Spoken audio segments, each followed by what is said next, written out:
რომელიც ხო ეს იმპლანტებიანი ის დისკი არ არის. აქ ამ ეტაპზე ესეთი რატო ვაკეთებთ ამის დეპულპაციას ჩვენ გადაკვრას გვინდა? ხო. გადაკვრა გვინდა? გადაკვრა გვინდა და შესაბამისად გოგამ ანუ ორი ვარიანტი შემოთავაზა. პირველი ესტრაქცია და მეორე დეპულპაცია. ხა. ანუ მომთ ზემოთ ერთი რა ეს ეს ეს ხა არა ეს ჩრდილები არის არა ესე რომ გამოვიდა საერთოდ სხვა კანონი ეს ხა ორდეში ვხედავთ ჩვენ ორდეში არა ეხლა სამდეში ვიყურებთ აი ესე შევდივარ გამოდივარ აქ ეხლა ჩვენ კონკრეტულად ახლა ვლაპარაკობთ ამ კბილზე რომელიც არის წინა კბილი ერთი კბილი ერთი კბილის ეს არის ეში აი აქეთ არის ეხლა ეში ეს არის მეორე, ეს არის პირველი. 3, 2, 1. ხო. ახლა როგორ მიმდინარეობს ჩვენი პროცესები და რა ხდება? ამ კულის ამოყვება ყოველთვის ეს ყველაფერი უნდა იყოს ერთად შეჯერებული უნდა იყოს რამოდენიმე ანუ მაგალითად მე ვარ თერაპევტი, ორთოპედი საქმე, ქირურგი საქმეს აკეთებს. მე როგორც თქვენ თავიდანვე გესაუბრებოდით პაროდონტიტის, მე თვითონ ვარ პაროდონტოლოგი და პაროდონტიტის კუნალობა არის ძალიან ჩვეულებრივი, მთავარია ჩატარდეს კარგი ღმერთმა და ამაზე ჩვენ ბევრი ვისაუბრეთ, თქვენ პირველ დრო იყავით ჩემი ვიზიტზე გახსოვთ, ძალიან ბევრი ვისაუბრეთ, ამ ბაქტერიებზე ვისაუბრეთ, რომელი რანაირი ყველაფერი. შემდეგ თქვენ ეს გეგმას მიმართეთ, ესეთი გეგმა გადაწყვიტეთ, პაროდონტიტის გამოც რო რაღაცები ზვალიო და ასე შემდეგ. ამ შემთხვევაში ეხლა ოდნავი განლევა არის, მაგრამ რა თქმა უნდა, ამ ოდნავი განლევის გამო არ ღირს ამოღება კბილის. ყოველთვის ჩვენი პრინციპი არის და ჩვენი მთავარი ასე რომ ვთქვათ, დანიშნულება რა არის ყველა ექიმის და ყველა ჩვენი კლინიკისთვის. შევინარჩუნოთ თავია კბილი. ეხლა ჩვენ შემთხვევაში აქ გააჩნია რა კონსტრუქციას ვაპირებთ და როგორ ვაპირებთ. მე როგორც თერაპევტი, მხოლოდ თერაპევტი მე რომ ავიღოთ, რა თქმა უნდა, ამ კოზს უნდა შევინარჩუნოთ ჩვენ, რა თქმა უნდა, რომ კარგი წმენდა რომ ჩატარდება და ყველაფერი, თუ ეს კბილი მორყევითობაში არ არის, რაც არ იქნება ნამდვილად, მეოთხე ხარისხის მორყევითობა თუ არის და რაღაცა მაგ შემთხვევაში ხომ, მაგრამ მე რა შევჩინე ხა თქვენ იხეხავთ კვირასთან ისედაც ისეთი მოწესრიგებული ადამიანი ხართ, რომელიც რამდენჯერაც მე თქვენ გესაუბრეთ, თუ ძალიან უულით ამ პირის ხროს, ხო, რამდენჯერაც ჩვენი საუბარი იყოს. ხო, სამწუხაროდ არის გენეტიკური პაროდონტიტი, ეს პაროდონტიტი ეს არის ქრონიკული დაავადება, რომელიც შეიძლება იყოს გამოწვეული რამოდენიმე იმით. ნუ ამაზე ბევრს აღარ ვილაპარაკებ, პირველ ვიზიტზე ძალიან ბევრი ვილაპარაკებ. ერთ-ერთი გენეტიკური შეიძლება იყოს, ასე არასრულფასოვანი ჰიგიენა შეიძლება იყოს, ბევრი შეიძლება იყოს. არასრულფასოვანი ჰიგიენა არნიშნავს იმას, რომ ჩვენ კარგად არ ვიწმიდოთ. უბრალოდ ეს იმას ნიშნავს, რომ შეიძლება აი მაგალითად ახლა ჩვენთან წმენდაზე თქვენ თუ ნაყოფი ხართ, მე ძალიან კარგად ვაძლევ ხოლმე რეკომენდაციას, რა მიმართულებით უნდა გავიხეხოთ, რომელი კბილის ჩათქია ელექტრონული არკვევით.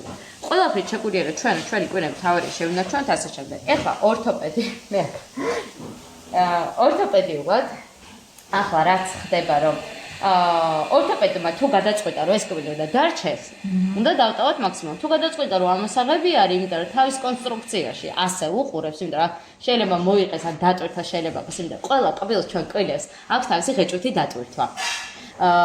ღეჭვითი ძალები, რა თქმა უნდა, ეს კბილები ერთ ხელს რომ მივაკეთ, არ ირყევა, მაგრამ ზოგადად თავისი ძალები აქვს ღეჭვითი, რომლითაც მე მიკრომოძრაობებს აკეთებს, ასე რომ ვთქვათ. ამ შემთხვევაში ამ კბილზე თქვენ რასაც მეტყვით, მე თუ გინდათ აუცილებლად უნდა დაურეკო მე ორთოპედსაც, იმიტომ რომ იდეალური მკურნალობა, ის გეგმა ჩვენ რაც გვინდა რომ 100%-ით თქვენც კმაყოფილი ვიყოთ და ჩვენს სულ გვინდა რომ ჩვენ კმაყოფილები ვიყოთ, იმიტომ რომ ბედნიერი პაციენტი თავარი არის ექიმისთვის და ყველა კლინიკისთვის არის კომბინირებული მუშაობა საჭირო. ექიმი, რომელიც არის ორთოპედი, რომელიც არის ორთოდონტი. ამიტომ ეხლა მე დავურეკავ, მე ხო მე ვარ თერაპევტი, მე თვითონ მე დავურეკავ გოგას, ხო თქვენი ორთოპედი გოგა არის. ვკითხავ რომ გოგამას თუ შემოგთავაზოთ ეს რა ვარიანტები ვკითხა, რა რიდან გამომდინარე, როგორ ჩვენ შევჯამდეთ ერთ იმაზე და თქვენთვის რაც ყველაზე კარგი გამოსავალი იქნება ის გავაკეთოთ.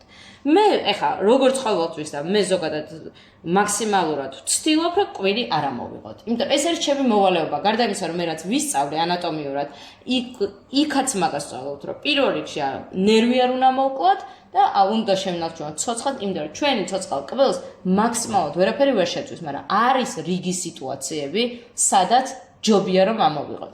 თუ მაგასაც თავისი ძალიან ბევრი ფაქტორები აქვს, რომელიც ბევრი მაგისტრის 5 წელი ვისწავლე და მე რეზიდენტურა დავამთავრე კიდე 1 წელი და მე კიდე გავიარე იმდენი რაღაცა და ესე ყველაფერი რომ არ მოუყვე და გავაკეთო, ეხლა ჩვენ გავაკეთოთ გადარეკვა ჩვენს ორთოპედთან, მასთან გავისაუბროთ კიდევ ერთხელ, რაზე შეჯერდით, რა კონსტრუქცია მყარდება, რომელი უფრო ჯობია შემდეგ რომ მაინც მეც ვიცოდე და ყველაფერი წინასწარ მქონდეს გათვლით და შემდეგ თუ ამ კვირის დეპულპაცია იქნება საჭირო, აქ ცოცხალი არის ნერვი, ჩვეულებრივად არის.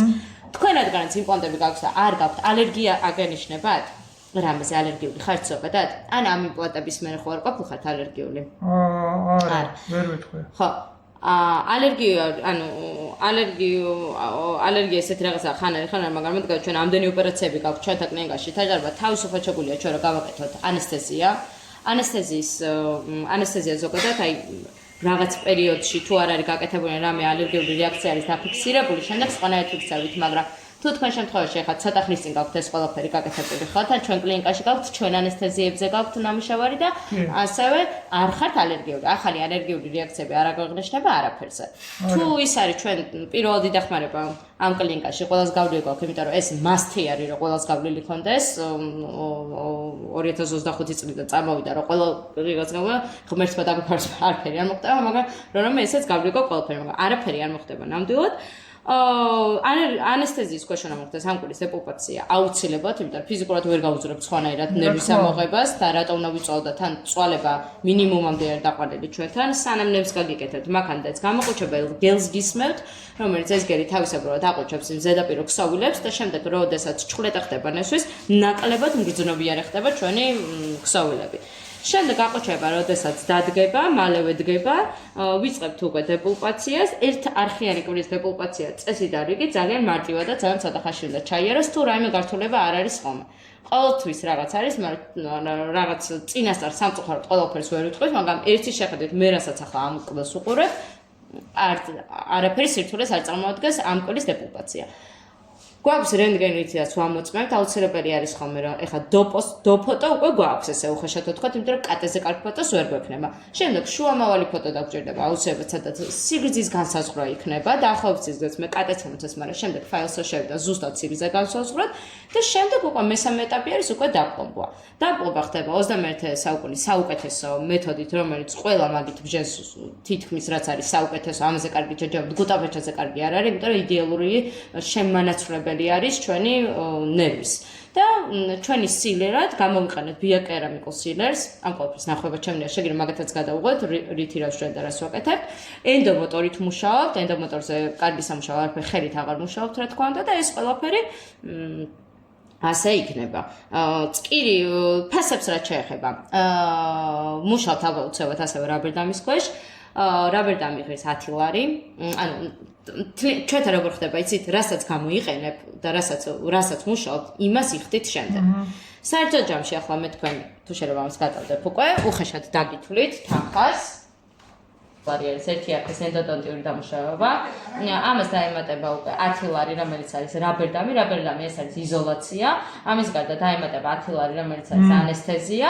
ეს არის 80 ლარი. 80 ლარის გარდა აუცილებლად დაგჭირდება მინიმუმ 3 რენტგენი, როგორც ვამბობთ, მაგრამ ჩვენ შემთხვევაში 2 რენტგენი, იმიტომ რომ უკვე ის არის დო ფოტო გვაქვს, ბიფორი, ანუ 20 ლარი.